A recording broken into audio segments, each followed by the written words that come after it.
الدكتور أحمد فتحي خليفة أستاذ القانون الجنائي. Our speaker is Dr. Professor Ahmed Fathi Khalifa. It's a good opportunity to listen to him and benefit from his deep knowledge. Thanks a lot, the chairman. Good evening, all of you. I'm very happy that I'm among these great experts in the law and in politics and in parliamentary and in human rights. And I also want to thank my colleague Ala Shalabi for his great invitation in this conference. I apologize for you that my paper that I will discuss isn't written or presented to you because I got a late invitation, but my dear colleague who spoke in the first session, I think they cover very important topics that I wanted to talk about. So I am very happy and privileged to be with you, and I think I felt enthusiastic and happy about the topic of the session or the workshop for the 2 days, because from my point of view as a professor of the penal law in Ain Shams University, I think this constitution, when it dealt with a penal items, is really a unique constitution among the international constitutions, and it was really against what I expected. 3 years have passed for this constitution, and no one have noticed the topic and the penal side of the constitution.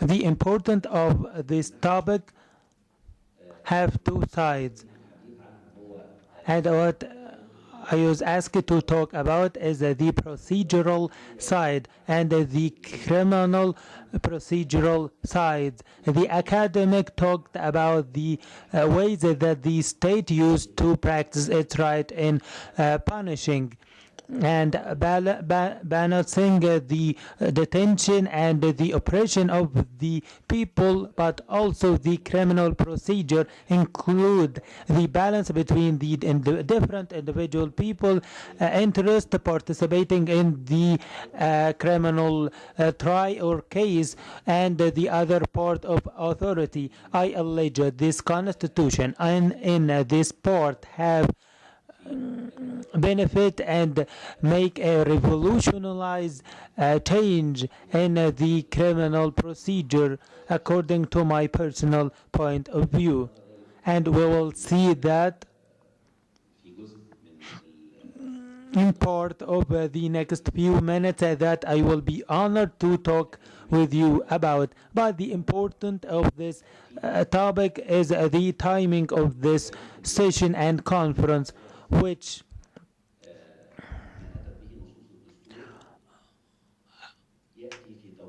the timing of this conference, and maybe the parliamentary still there, the timing is really is a setback on the constitutional decision in a topic and procedural matters. There are special importance of this topic other than the constitution provisions regarding the standards in the criminal law as a topic and in formality. Also in the timing that Egypt are experiencing terrorist attacks leading to a legislative treatment which is doubtful and draw a lot of question. But also, as we are in the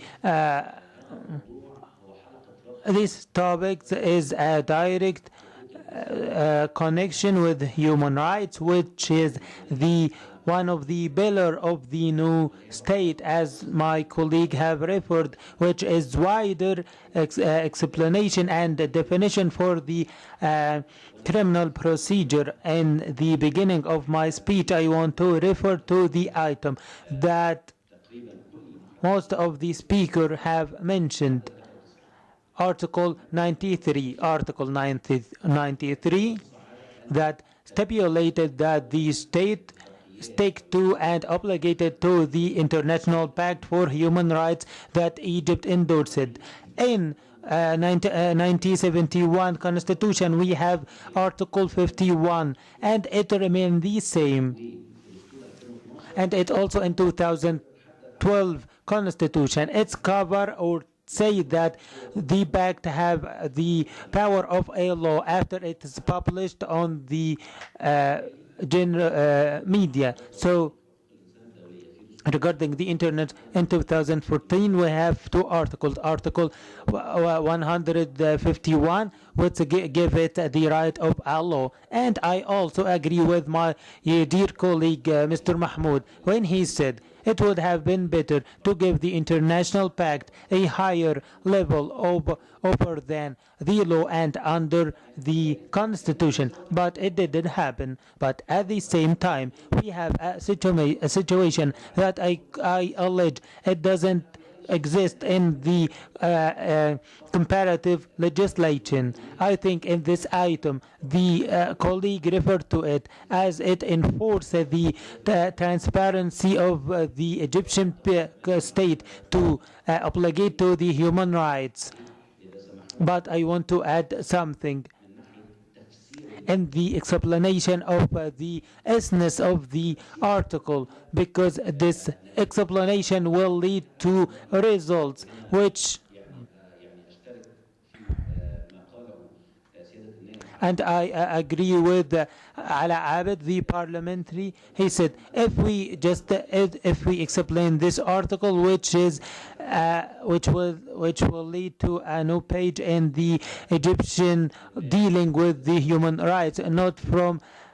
We will explain it through the topic and essence. We say that the article said the state obligate to the international agreement for human rights that the country endorses. The article stipulates that if we explain the state word as the legislative and the implementary and the judicial authorities take and obligate to the international human rights.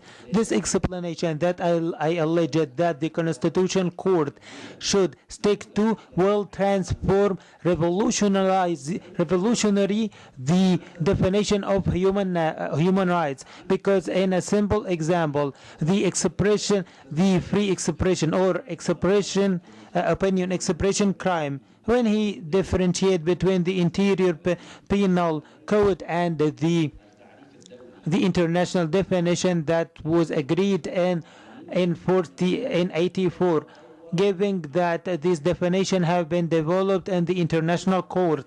But let's remain with the agreement that we have endorsed. I alleged that tomorrow, if Article 162 have been applied to the prisoners or accused, I can challenge this article because it's go against the 93 article. Because the definition when we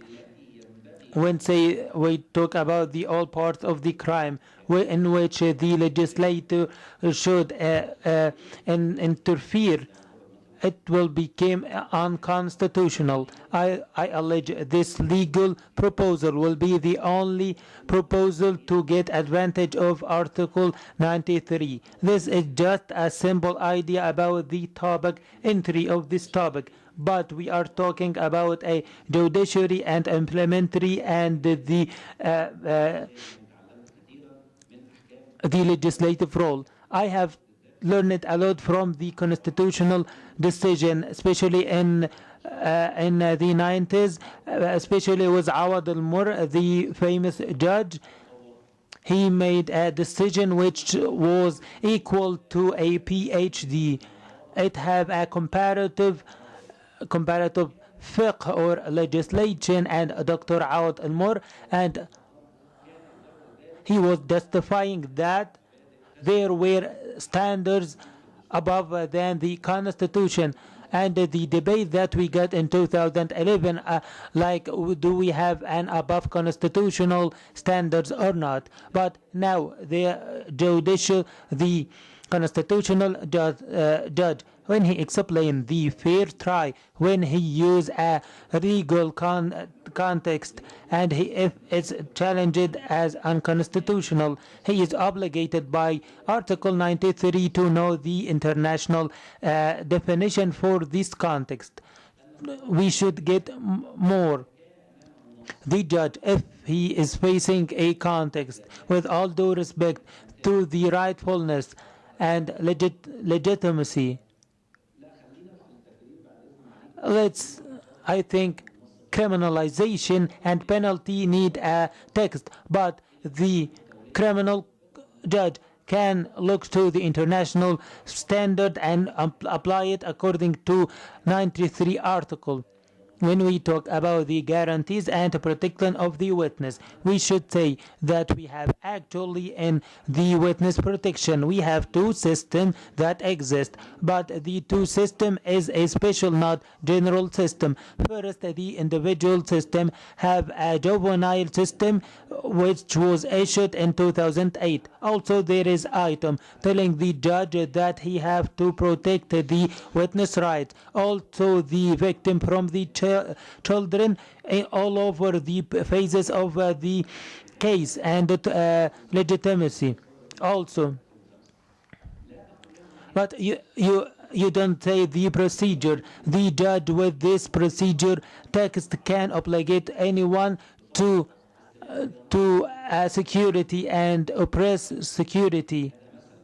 This is an example. Also, I have other example in the witness protection law, which is law 64 for 2010 in the indirect legitimacy. There is a lot of items in the law talking about the witness protection, but there are articles too saying that the court should take any procedure to protect the victims and the witness. So this article, the criminal judge can open the international law to know the international agreement covering this matter, to know and to get from it what he wants, unless it doesn't go against any text. I am giving a example of the procedure, not on the topic. So the importance of dealing with the procedure or the criminal topic under the Constitution and giving 93 article its deserved importance, and does without overusing of its political importance, because we are building a country aiming to have a civil state and providing human rights, and I think Article 93, its definition, is providing that. And I think its definition also is operational, which lead to a serious critical results in the actual work of the criminal law. I think that I am concluding my speech, so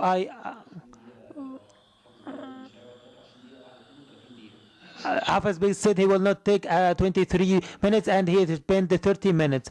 I will not take so long, but to recap what I was saying, this topic is very, very important. I was asked to talk about these standards of the constitutional rights in the procedural field according to the Constitution obligation. I allege that we are seeing a movement that the Constitution getting to provide the rights in a way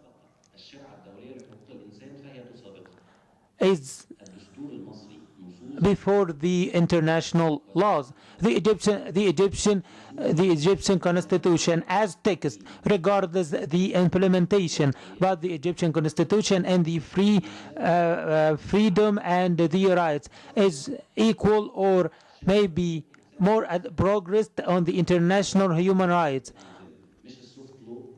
We are not talking about the soft law or the other. So the Egyptian constitution headed in this direction with a topic, abstract examples, and they get into detail that we will cover later. But unfortunately, in the opposite, we are seeing legislations go against the constitution. So I will talk about these 2 points, each point in 2 minutes. I don't want to trespass on my time. Legislation in the Constitution for obligation and context that more advances the international legislations. From the topics the colleagues have talked about the constitutional obligation to found or a text about various crimes. All of them protected the basic human rights, and most of them doesn't exist in the criminal law and in the penal law. They are talking about the oppression of the civil and cultural heritage. It exists to protect the existent Article 53 talk about the criminalization of against the hatred and arousal of hatred, and their existing context, and the Constitution make it a constitutional obligation. Also, they criminalize the imprisonment in improper places. Article 60, the violation of the body. Article 62, they are criminalizing the banning of the unofficial information. We are talking about crime. My colleague were saying that they are criminalizing people seeking the information, but the Constitution said that giving malinformation or misguided information is a crime. It's in our Constitution. Article 89, talking about the other crimes. All these crimes are mentioned in our Constitution, but there is a group of forms that the Constitution have mentioned. The Constitution stipulated about its criminalization, and also that it can be old. I don't think any of my colleagues talk about that. I'm not criticizing. I know this conference is heavy, that it can't be old or full because it's old, that if the crime haven't been prosecuted, it's became old or full, and the period is different. We know that, but so the Constitution talk and mention a group of crimes that can't become old, which exist in the international law, which is the war crime and aggression, and we have a project of that. But corruption in international law is heavy and big. Let me talk about this article. What are the crimes that we should criminalize, and it can't be old or full by the time? The torture, the forcible displacement, that we don't have a definition for it, and also an article that is very important. I think Constitution Article 184, they talk about the interference on justice and the cases from the unspecialized. It's a crime, and it can fall by time. despite all the interference from the authority and from non-authority agencies in the judiciary, it's a crime as it can't fall. Also, there are the long-standing, there is very critical legislation. It's enough. It's Article 99. Any aggression or violation for personal rights or for general public rights is a crime as it can fall with the time. I doubt that in the 50 committee didn't understand the effect of this legislation. If we want to implement this law, it's create the old principle is invalid unless on the national security crimes. Read the whole context. 99. Please read the whole. If the state, no, it's not in the Constitution. No. This article have other thing that not only, and now we are getting to the essence of the procedure. And my main idea, any aggression against the private life or the and other rights that guaranteed by law and the Constitution is a crime that can be pulled, whether it's a civil or criminal crime, and it's needed a criminal suiting. And the state provide a fair recompensation for the oppressed people, individual. The 50 committee said that it should be one of the state agency. Yeah, thank you. If you please. This is the explanation of the 50th committee. It's not the right. As a professor, I read this article, especially after it came after a item and point. It say the state in this case, and it's a really severe procedure that the state is the provider of the recompensation, and it's a different obligation. It's a different obligation. Anyway, that the case doesn't fall by time is a procedural standard. What are the procedural rights that the Constitution cover in and digressed in it, and is said it in details. There is in the French and the British and the Spain and the Arabian Constitution that I have studied haven't covered it. No constitution have interfered or covered the rights in this way. Starting from the procedural rights from 54, which is corresponding with the other article. They didn't miss an article. They are similar and alike. But also Article 55, it gives for the first time the right to not use the silence for the crime. Article after 56 talk about these judicial supervision over prison. Article 58, the privacy of the houses and the banning the searching without authorization. And lately there were a context appeared lately, and I think Dr. Mahmoud have mentioned in his paper. I will say it, and you can challenge it if you want or argue. 88, Article 96, the origin of the acquittal. Then the resume of the crimes and also protection of the witness and the victims. This combination is very, very impressive. I haven't get into detail, but each topic of this headline, the Constitution covered it clearly, which doesn't need explanation. So the Constitution, I can say directly, solidly, confirmingly that it's more progress than the international legislation, but on land or practically the other part. But I am also not talking about the implementation. I'm talking about the context, the legislation it go against the Constitution, or at least it hinder the Constitution, or at least it is disorganized. First, maybe it legislations lack the priority fiqh, or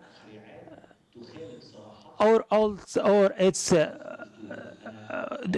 clearly go against the or contradict with the Constitution. So each legal old-fashioned scholar, we put these words aside with this detail of the Egyptian Constitution and the procedure, and also we put it aside in the other constitution. Let's talk fast and tell examples about the priorities that in its minimum is drawing a lot of questions, and from my point of view,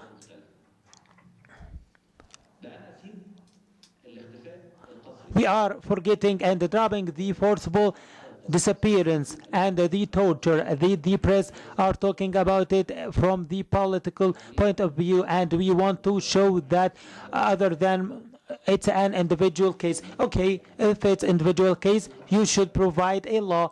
You should provide a law that cope or deal with the international legislation, dropping the forcible disappearance and also the forcible displacement. We are leaving all of that. Then we are using a legislation that touch the primary rights and the essence of the criminal law.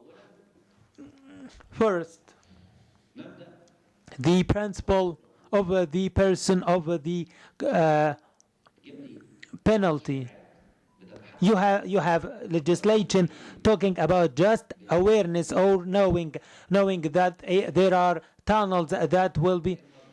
You will have the same penalty, which is a life sentence. From my point of view, it's really affect the reasonability of the law and the punishment. Please, if Hafiz Beg allowed me, and I will answer the parliamentary, and I think in the interpretation it was interpreted inaccurately. When she talked about the penalty, she used the word scope. The scope word meant the extent of the penalty, and when she drew an example, she talked about the aim and the type of the penalties and what they want in the Egyptian system that we teach in the criminal. Is that the aim is morals or retribution, or the penalties aim to deterrence, the general or private or individual deterrence. Regarding the equality, I don't have as the constitutional standard whether it's written saying there are equality, but Hafiz Beg said the person and the legitimacy of the penalty, but there are principle acknowledged and endorsed by the criminal court in 2000, which is the proportionality standards. Also, when we are discussing the purpose of the punishment, we have Article 57 in the Constitution. They are not talking directly about this matter, but they are. I'm sorry, Article 65. They say the law organizes the how to punish and detain the people. So theoretically, there is no direct, straight answer for your question. We don't have a procedural law to stipulate a aim for a penalty. But when we talk about the imprisonment, it's rehabilitation function.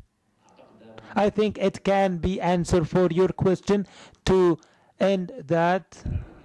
And we are getting back to the legislation going against constitution. There are constitution, and don't want to get into details. There are legislation putting aside the priorities, and they are prioritize the other thing for their more than the forcible displacement, and also they prioritize the responsibility of the people knowing about the crime and neglect the torture from my point of view. And I think it's a misunderstanding or miscarriage of the priorities. When we talk about the procedures, the priorities is under question, and I will give one example. What is more important?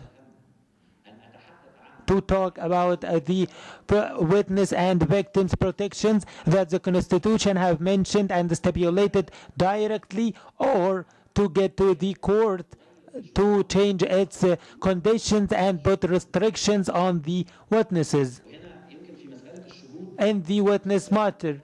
From my point of view, I can understand the fast principle of justice is part of the fair trial. And the article said that the 2 weeks amendment,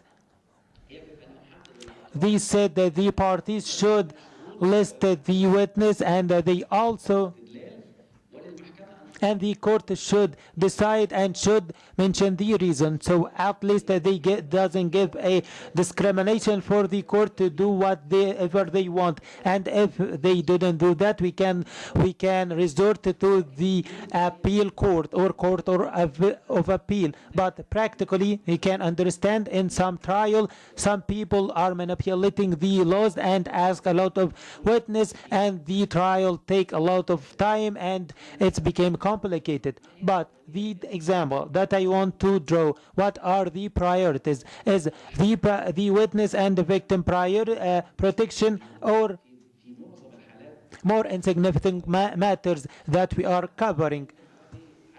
I think Ala Abed isn't here to answer that or to debate about that, but I agree with him that the witness protecting program that he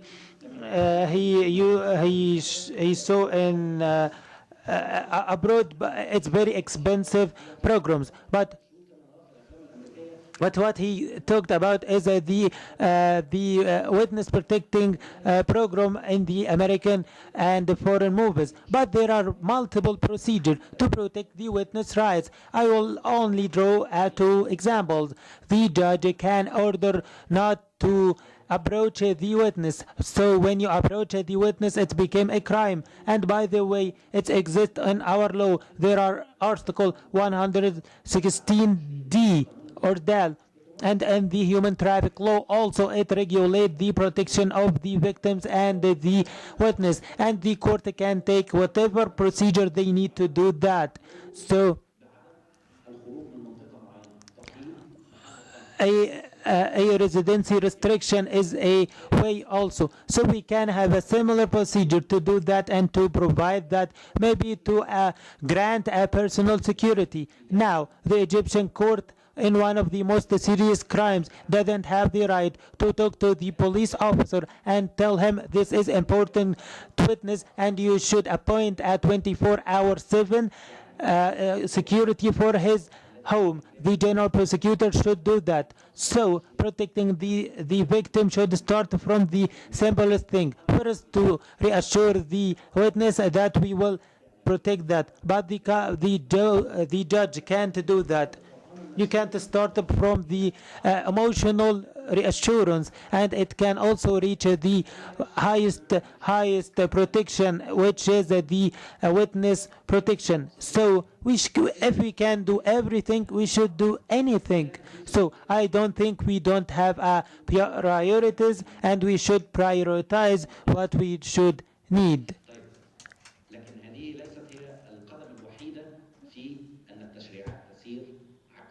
But it's not the only problem, but also on the context or in the essence of the legislation that are issued. We draw an example from an improper proportion, but we also the legitimacy that we are all agreed on, and we talk about Article 78, which covering insignificant topic. So I think sometimes I can't believe that Egypt, with its thoughtfuls and its history and its legal and the legislative history, produce this kind of context. People are whoever trying to harm the country will have a life prison. As a professor, American professor asked me, "Can you teach like that?" It's other thing. It's just an advice. But if anyone who is close to the authority and he is eavesdropping the conversation and he think it's harming the state, then I am a general prosecutor and I'm a official and I am harming the state and I am applicable for this crime. I know it was in September 2013. I know it was before the Constitution, but the problem it still remains. So the legislation is go against the legitimacy standard and it also against the person standard. I'm not saying all the constitution legislation like that, but in this limited time, in 1.5 years, it's enough. We have legislation touching each individual and over the criminal law. Regarding the procedural side, only one. I will not take so long. The law issued in 27th of April 2017, a law reforming the procedure before the criminal court, and it touched the witness that we have covered, which have a lot of debate. Today morning, the criminal court of the Manhur, they stopped it to implement the article. Yesterday, I'm sorry. Article 383 and Article 595, which allow the arrested person to attend. They said there is a suspicion that there are illegality. How come the suspected in a criminal attend with a deputy and the accused with a misdemeanor attend without a lawyer? So the problem that there are no clear vision using the context, and I think one of the good speaker discussed the lack of vision and philosophy and the ruling, which but I don't. I know what is the problem of the attendance of the criminal attendance. I think the problem, there are certain people should be prosecuted by the general prosecution, but they are abroad and they want to hide or cover that they are in Europe. It's not a problem. Europe is a sister states. We have legislation neglected the constitutionality, but in this law that we have covered, in a reference of the emergency state, that the good dear colleague referred Mahmoud Bek and they referred to when he said that emergency state allow the state to take some of or decrease it or avoid some of its obligation as long as they are not touch specific rights, and we issued a law which is very good. I really need to find it. I think it's very important. It's in the end of your papers.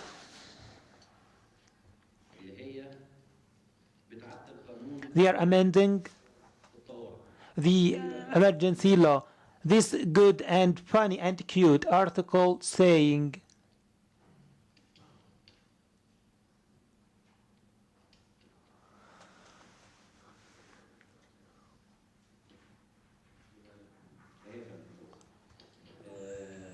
there I am.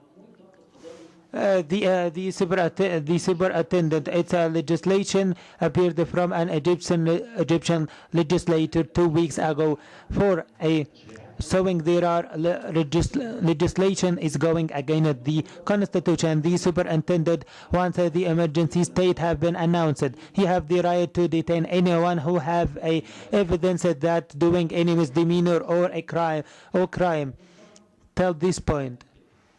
I agree with that. The normal criminal law covering this point, it's needless. It's additional law. It was added, but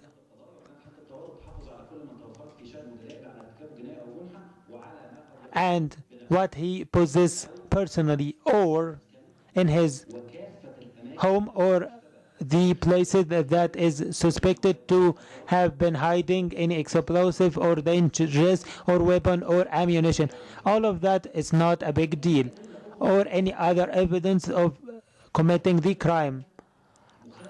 I am talking about the great violation of Article 59 in the Constitution, which is say the homes have privacy other than the emergency. You can't get into it without a judicial authority. Now you give the law enforcement agency, you give them to enter any place that they suspected that there are evidence to do any crime or any misdemeanor.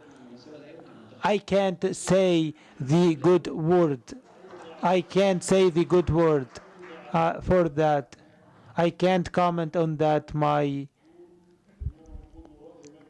We told them to discuss it with the State Council.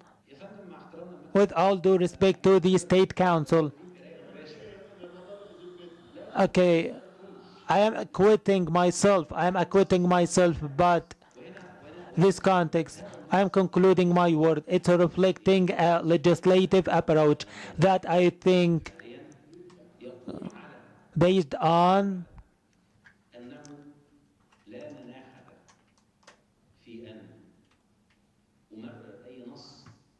they can pass any legislation to achieve the short-term goal, and they don't mind the challenge or the appeal, but they just to implement or reach the short-term goals. And I think this is our real problem. In the last years, we transfer from a situation where when our old constitution have a flexible or uncontrolled text that doesn't allow us to call for our rights based on the Constitution. So we head for the international pacts and the declaration. And it was a debate regarding the sovereignty of law. We wanted to implement the existing law, and we were saying that human rights are part of the law. But we ended up as after a constitution which is more advanced than the international legislation. We have a new battle. It's not about the sovereignty of law, but the legitimacy of the law. After the decision maker decided to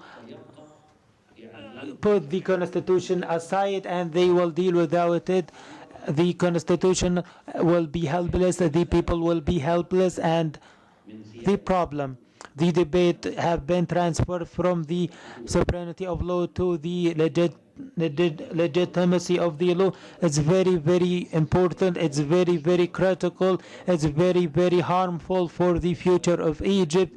It's not only about the arbitration cases, but it also have deep harming effect, and it's also affect and harm our reputation abroad. I will conclude. I feel ashamed right now after I have been proud for 20 years when I talk with Arabian friends when the Egyptian and the law was a pride of our country. They were referring on it and they were copying from it, and it was expected, and the Egyptian judge with a gold thing, and it was valueless, priceless. But now we are under the heat because the political wellness isn't unexist.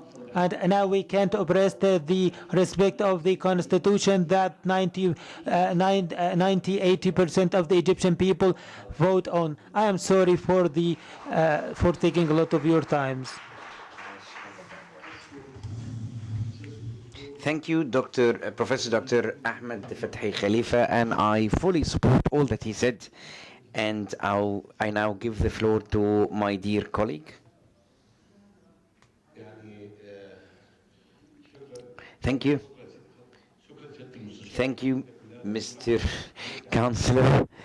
Dr. Ahmed, you have reminded us of many disappointing things. People should know that Dr. Ahmed is the son of Councillor Fathi Khalifa, the chairman of the Court of Cassation and the Supreme Constitutional Court, a great advisor, a great counselor.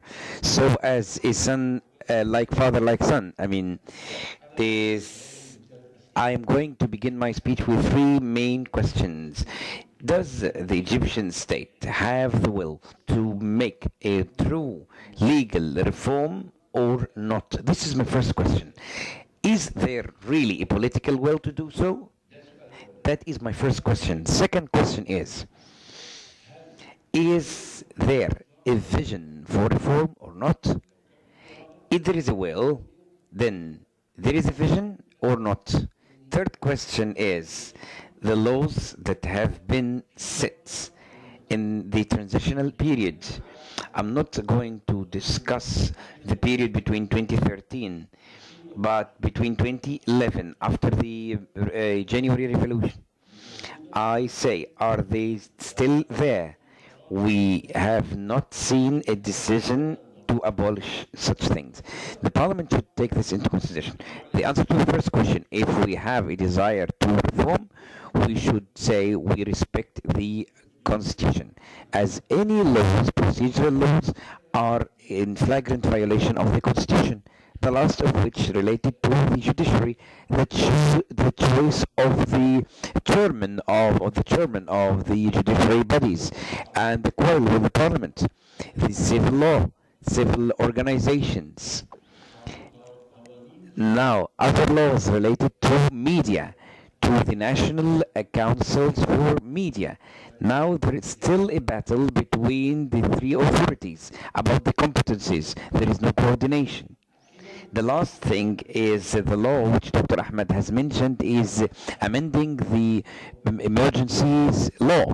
The law that was made in 1956, and the first amendment just came 2 weeks ago. That's after 51 years. As we know that there are complementary laws to the Constitution. The most important is the procedural and the penal criminal code. And the penal criminal code is an old law that was issued in 1934 or 1937, and there are other articles that were issued in 1882 related to singing or enchanting in the street where people are punished. This is there from 1882. And there is also something related to other articles during the Ottoman era. Also, the penal code is the most amended law. In 2006, I enumerated the 54 amendments to the Penal Criminal Code since its establishment in the 30s.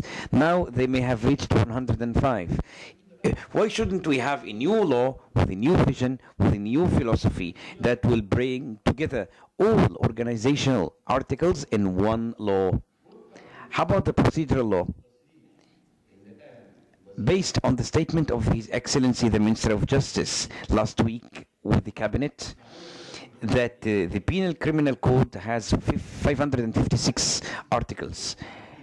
Among of them, 464 have been amended, including the adding 44 articles, and to change the drafting of the rest of the 464. Why is that? I think we need, how would we amend 464 out of 556? We need to make a new law.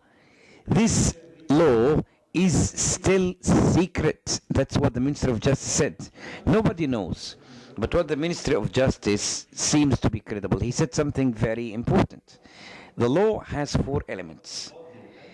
redrafting witness protection, and we're going to talk about the witness protection that are existing, which are of low cost, and who are the witnesses that need protection. Not for all cases, of course, as His Excellency Ala Abid, the Member of Parliament. But what we need to protect is specific witnesses, specific cases. Also the rules of stopping somebody from traveling. We have 12 bodies, authorities in Egypt that can stop somebody from traveling, ban somebody, apart from the judiciary, apart from the prosecution, the security. Also, there are other bodies that can stop or ban Egyptians from traveling. We should know how the law will organize this issue. Of course, our colleagues in civil organizations or civil societies don't know that he is banned from traveling. Even when he goes to the airport, he's going to be surprised there. Therefore, the state has enacted a law to assign them for a civil service. Therefore, if you don't, for example, we have a civil service, if you do not do it, you will be unable to travel. Also, the arbitrary detention, there is no precautionary measure. This is a penalty, this is a punishment. As we have made a campaign from 1988 to 2005 about the concept of the punishment, of the penalty of arbitrary detention, 3 years or 4 years. At the same time, there was the emergency law and the recurrent detention law. I know people who spent in prison 15 years in detention, and they are repeatedly detained. We should know whether there is a period for arbitrary detention, for misdemeanors, for felonies. As a media professional, as a journalist, the trial in the terrorism cases must be secret. The Minister of Justice said that we will not mention or publish the names of judges who are going to try or they're going to decide on such terrorism issues. Though the Constitution has said that the trials, the sessions must be public, this is the origin, and the exception is to be private and secret. I would like to make sure that my agent is being fairly and justly treated and tried. There is a difference between a correct and a fair, just and a speedy or a hasty decision that will, of course, dissipate the rights of the defendant.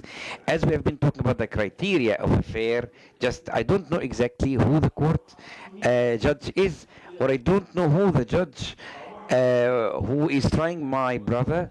I don't know the judge who is prosecuting or trying others. How would I be sure that this is a fair and equitable treatment or trial? As a journalist or a reporter, I am not entitled to go into the courts to cover the event. What will happen, therefore? Shall I wait for the lawyer to come out of the investigation room to know what happened there?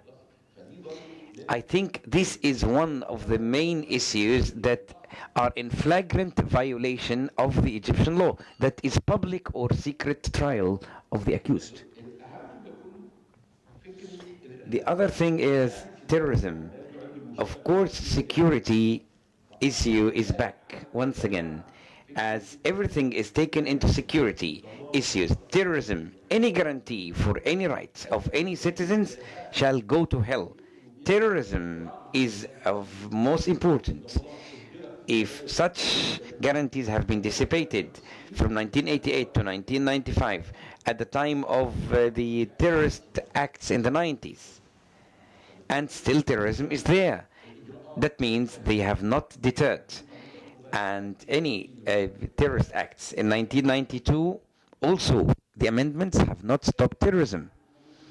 Well, they have changed the procedural law, it has not stopped terrorism. On the contrary, the terrorist acts have increased. Therefore, what we need in the procedural law is that the citizen understands what are the litigation procedures. And what are the court procedures? Because the two laws, Penal Criminal Code and Procedural Law, must be informed to not only the terrorists, but to the citizens, ordinary citizens. Therefore, we need to know. Another remark is that Egypt, I'm sorry to say, Egypt has completely failed to strike a balance between human rights guarantees on one hand and combating terrorism on the other. I'm sorry to say, Egypt has completely failed, not only in Egypt, but in other countries. Why? Because we do not differentiate between a terrorist and a citizen. According to Egypt, we see that every citizen is a criminal, but not every citizen is a terrorist. Therefore, we have a problem with the security people about this. The second thing is the independence of the judiciary, that is to separate fact-finding from the allegation or the accusation authorities. Therefore, the prosecution has become party to this litigation problems. Therefore, it has become a party of the hostility. This, of course, will be problematic, as we will come back to the separation of fact-finding and investigation and allegation authorities. This will take some we need to come back again to the public prosecution. Therefore, we have to separate fact-finding and accusation or allegation authorities in order to finish the investigations in a sound manner. Sometimes it takes a long time, litigation procedures. We need to shorten the time of litigation. If I say sometimes, if it's an open case, it will take 10 years. Then after 10 years, it will be closed. Why don't we say 1 year? As long as there is no fact-finding committees have been formed on any tangible results have been reached. Why 10 years? Just 1 year. We need to rehabilitate. We need to re-qualify the people working in the public prosecution office, because they are not gathering evidence by themselves. They are asking others, the officers. The officer has around so many cases, to gather investigations about. In Egypt, I have once visited a police station and I found 22 crimes of murder in one day. Try to imagine, four policemen have all these 22 crimes of murder. By God, what shall he do? And then the public prosecutor is asking him for another case. Who will he send? He will not, of course, send an officer. He will send a secret agent. That is difficult, of course. We need the prosecution themselves should take the responsibilities. I'm going to conclude in less than 5 minutes. The programs of witness protection. I have been briefed on 3 protection. The first of the International Criminal Court, which is very expensive. But who are the witnesses to be protected? There are some cases where protecting the law enforcement officers, for example, in terrorism cases. If you still remember the case when the officer was killed in Nasr City, who informed about his name? The lawyers of the defendants, who have reported his name, as they, of course, have been briefed on all the documents, so they knew the name of the officer and informed him and reported him. Then he was murdered. Is it possible that the prosecution, or legal, is that the prosecution office will erase the names of the officers, the law enforcement officers, or not? It's important to know everything about it. Terrorism cases or terrorism lawsuits, if somebody reports information about terrorists, and is he protected? The second issue is about corruption, major corruption allegations or lawsuits. Of course, the International Criminal Court, of course, has other means. We have also other technological means. When a witness can give his testimony from this behind the screen, or can change his voice as you remember, in the trial of the former Iraqi President Saddam Hussein. This is also in the UN Anti-Corruption Convention. As the time, sometimes in the corruption cases have been cancelled. Egypt has 134 obligations according to international conventions. None of them has been implemented. Imagine, for example, the freedom of the dissemination of information. This is an example. The independence of the judiciary, the dealing with the private sector, putting a timetable to increase the salaries of Egyptian citizens. We have 134 obligations, one to compensate those victimized by corruption. How would the victims file lawsuits against the corrupt people to claim for damages? Or this is the people who have been directly affected by corruption. The Constitution, as we say, is a revolution in itself. Yet, in the chapter of transitional provisions, no, we see the other side. Why? Because there are restrictions on the parliament, as 4 laws should have been issued in the first parliamentary session. That is, one of them is related to the transitional justice law. What is the penalty imposed on the parliament? The parliament that has dissipated the constitution. One of the MPs has said, I vehemently reject to recognize the constitution, and it passed unnoticed. He was not punished. He has been sworn in to respect the constitution. Therefore, he must, of course, have the law, the transitional justice law. How about the National Council for Elections? All this is included in the chapter. How would we deal with the parliament who have not carried out what was in the constitution?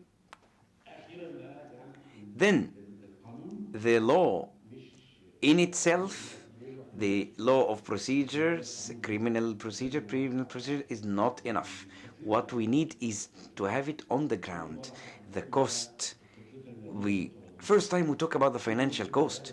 We said yes in the past, yes, we have a law, then we have a law, regardless of the costs. Now we have been talking about how much will be cost and the financial obligations. This is very important to be taken into consideration when drafting a law.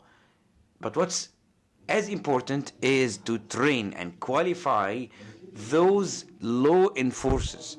We do not need the judge to interpret the law according to his own discretion, as what happened in Damanhur yesterday.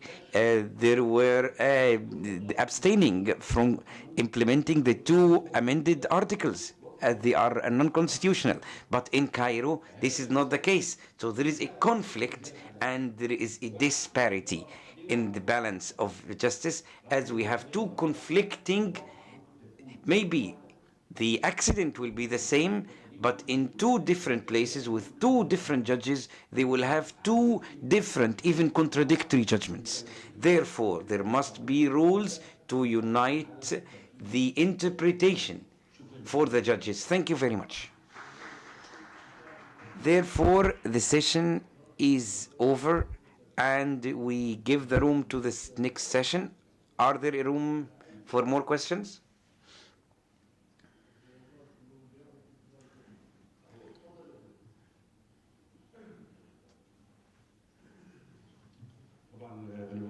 In fact, I would like to thank all the speakers for their fruitful and constructive ideas. They have given us the chance to begin thinking about the legal points, about the legislative issues, and the legislative structure of the Egyptian state. Yet, we have a very focal point that was mentioned by Mr. Magdi when he talked about the parliament. When the parliament deviates in power or misuses power. In particular, there was a research by the Egyptian famous philologist, Dr. Abdel Razak al-Sanhouri, about this deviation of the authority. But here we say, as long as the Constitution has left to the discretion of the Parliament how to legislate the law, based on the discretion of the Parliament can enact any laws as long as it doesn't conflict with the texts of the Constitution. What makes this controversy in Egypt is that within the freedom of media, when there is any text, anybody can say this text is unconstitutional. However, the word unconstitutional, if I say that there is a text that conflicts with the Constitution, I say there is a suspicion. Who can say or who can decide whether it's constitutional or not? It must be the Supreme Constitutional Court. Take, for example, law number 13. If we look at Article 86 of the Constitution, the legislator has left to the discretion of the parliamentary legislations is the ways of appointing those working in the judiciary authority. If the parliament is using his discretionary will to appoint somebody, I say no, and I say there is inviolable, and this is, the judiciary are untouchable. This is the problem that we should have for the public opinion, to have the information correct. And those who talk before the Egyptian people should know the amount of information and the legal awareness through which he can create a public opinion that is fully aware, in order not to have a conflict and controversy in Egypt. As if any law is enacted, all the populace or the Egyptian people will say this is unconstitutional. This will shake the confidence of the individuals in the constitution and in the judiciary authority. This is my warning. I hope in this workshop to reach a recommendation that would lead to the stability and the consistency of the respect for legal texts on one hand, and the respect of verdicts on the other hand, and we deal with it from legal specialists and not just anybody who can just cover a topic without any legal experience in talk show programs. He may occupy public opinion without being qualified or not. This is a very critical issue, but it would be of use that any law that is subject to community dialogue, it must be left for free discussions. Then it will be told to the public. This will give stability and respect to the law. Thank you.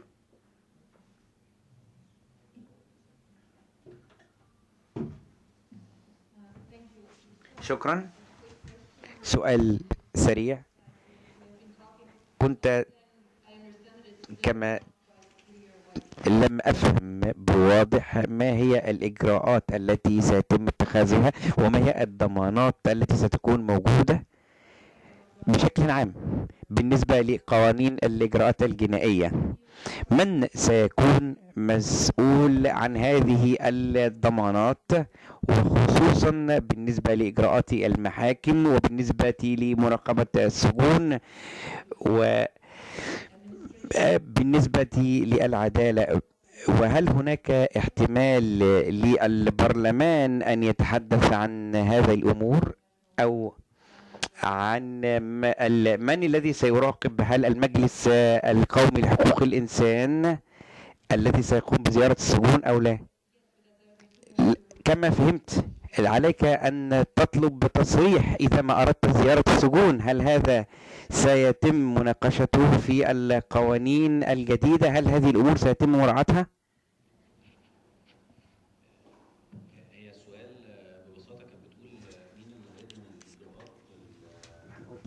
المتهم إذا لم يكن الدستور قد تم يعني ترجمته إلى نصوص قانونية الآن. والسؤال الثاني حوالين السجون، ويمكن يعني كانت بتقول إذا كان الإشراف القضائي لا زال غير موجود فيبقى مين اللي مش تبع الإشراف من بعيد؟ النيابة العامة. وإذا كان المجلس القومي لحقوق الإنسان، هو المجلس القومي لحقوق الإنسان من حقه يزور. He's just repeating the question that you have saying that whether the National Council for Human Rights is entitled to visit prisons.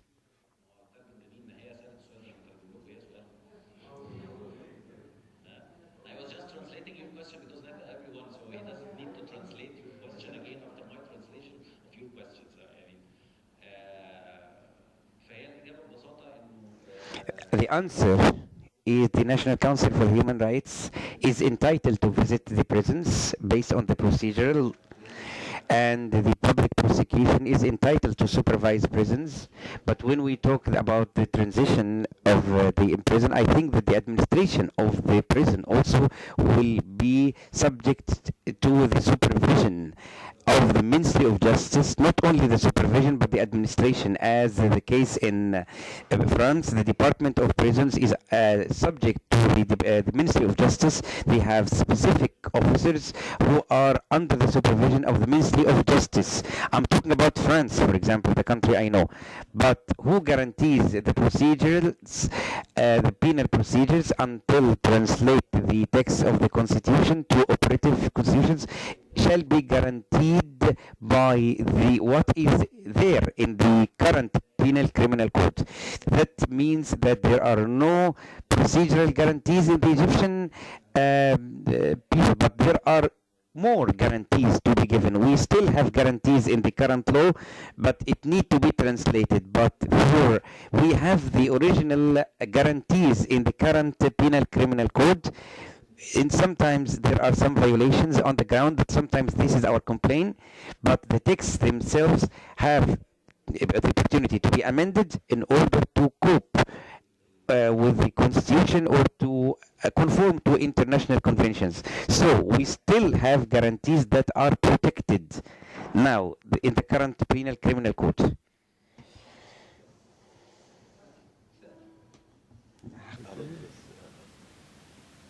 اتفضل.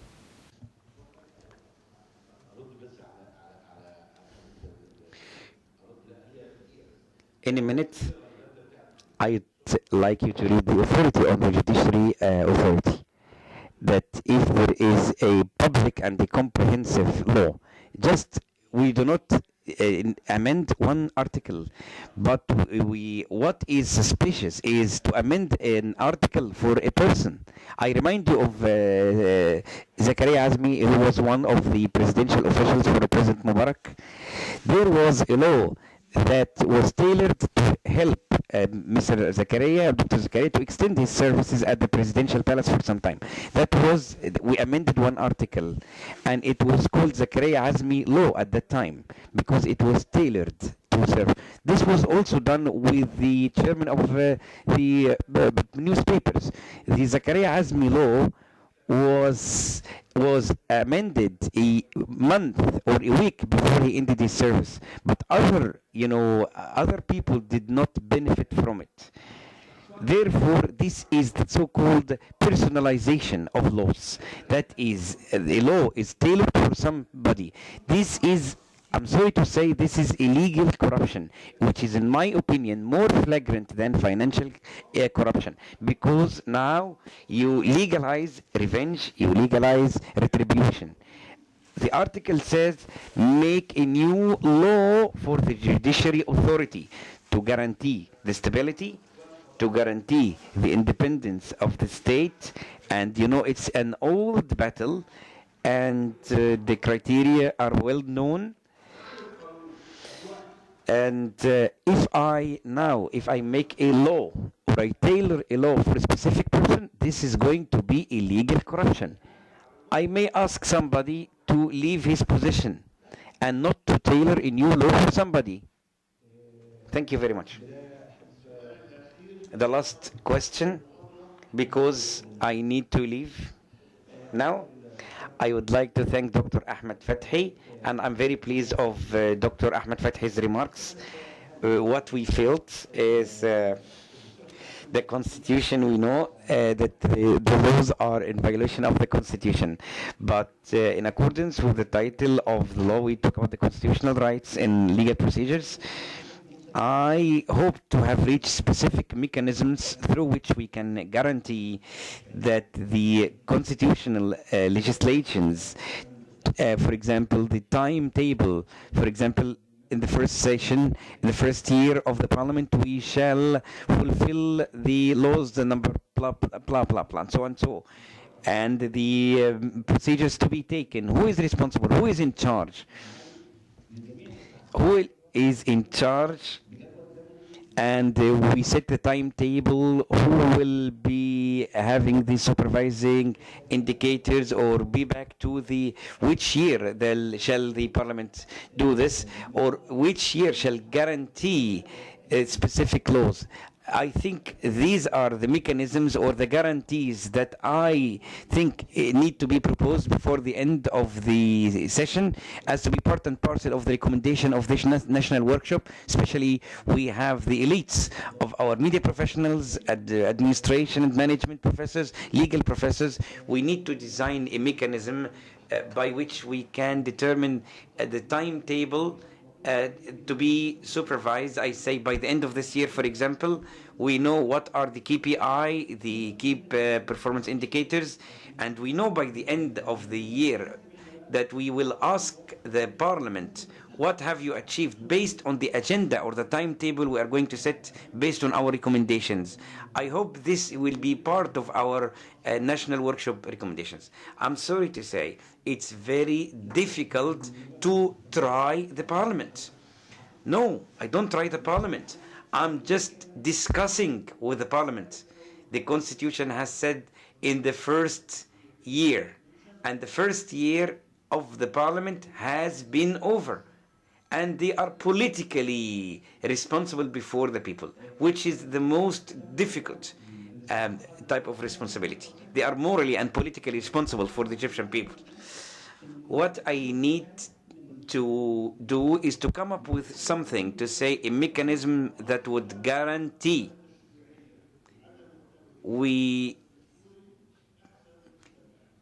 I think, if we do not carry out what was in the Constitution, it's better than we take hasty decisions. No, I think we need a timetable. We need a timetable for a specific plan. We need a specific plan.